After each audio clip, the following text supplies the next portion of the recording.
Bien qu'Abraham aimât beaucoup Ishmaël, Ishmaël n'eut aucune part au royaume de Dieu parce qu'il était né de la chair. Mais Isaac était né de l'esprit. Le Seigneur avait mis la vie nouvelle dans le cœur d'Abraham avant qu'Isaac fût né. Ainsi Isaac est un type de la puissance de résurrection. À moins de recevoir la puissance de résurrection, nous n'avons aucune part dans le royaume de Dieu. Assurez-vous de quel groupe vous faites partie, de celui d'Ishmaël ou de celui d'Isaac. Abraham se trouvait dans un grand danger spirituel à cette époque, car il était gouverné par une affection humaine à l'égard d'Ishmaël. Aussi Dieu lui apparut et lui dit d'écouter sa femme, qui lui tenait à ce moment-là des propos très importants. Si dans le passé nous avons fait la volonté de Dieu, il n'existe aucune garantie que cela sera encore le cas à l'avenir. Il est possible de faire une faute à n'importe quel moment. Au fur et à mesure que nous avançons en âge, notre affection à l'adresse de nos êtres chers et de nos amis devient très forte, et beaucoup trahissent Dieu dans leur vieillesse à cause de l'affection qu'ils portent à l'un ou à l'autre. De nombreux parents, maris, épouses et enfants désobéissent à Dieu à cause de leur amour pour quelqu'un d'autre. Cette affection humaine doit être amenée à la suggestion de Dieu. Sans doute, cette démarche est-elle très pénible, mais elle est très salutaire. Bien qu'Abraham souffrit beaucoup en renvoyant Ishmaël, son fils, il obéit néanmoins à Dieu.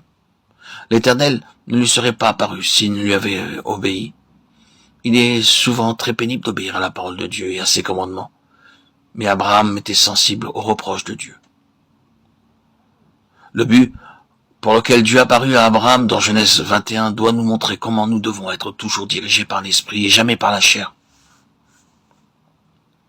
Si vous voulez être l'ami de Dieu, ne permettez jamais à quiconque père, mère, frère, sœur, enfant, ami, mari ou épouse de se placer en travers de la voie de l'obéissance à Dieu.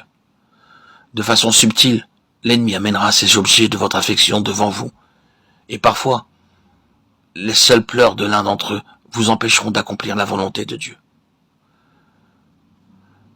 Après avoir reçu l'ordre du Seigneur, l'apôtre Paul s'arrêta à Césarée pour un temps, étant en route vers Jérusalem, Actes 21:8. Le prophète Agabus survint alors.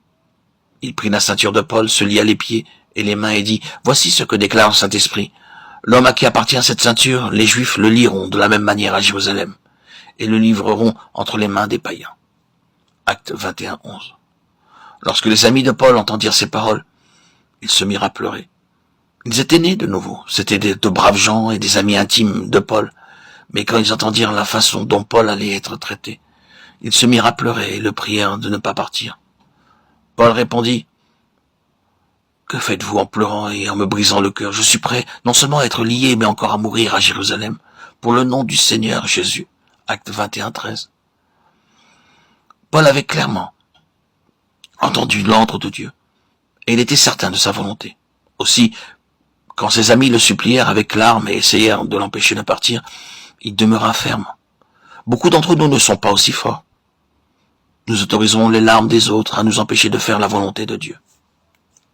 Dites-moi honnêtement et en toute vérité, n'avez-vous pas désobéi à Dieu en certaines occasions, quand vos proches se sont mis à pleurer en apprenant que vous vouliez obéir à Dieu?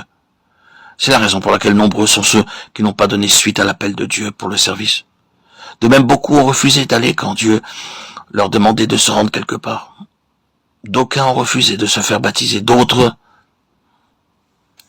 n'ont pas abandonné ce que Dieu leur demandait de lâcher. Ce sont les larmes des êtres bien-aimés qui ont été la cause de la désobéissance. Et le Seigneur a été contraint de vous parler, de vous réprimander. Quel que soit le degré d'amour que vous témoigne telle personne et que vous lui rendez en retour, vous ne pouvez pas aimer quelqu'un davantage que Dieu. La parole de Dieu dit « Celui qui aime son père ou sa mère plus que moi n'est pas digne de moi. Et celui qui aime son fils ou sa fille plus que moi n'est pas digne de moi. » Matthieu 10:37.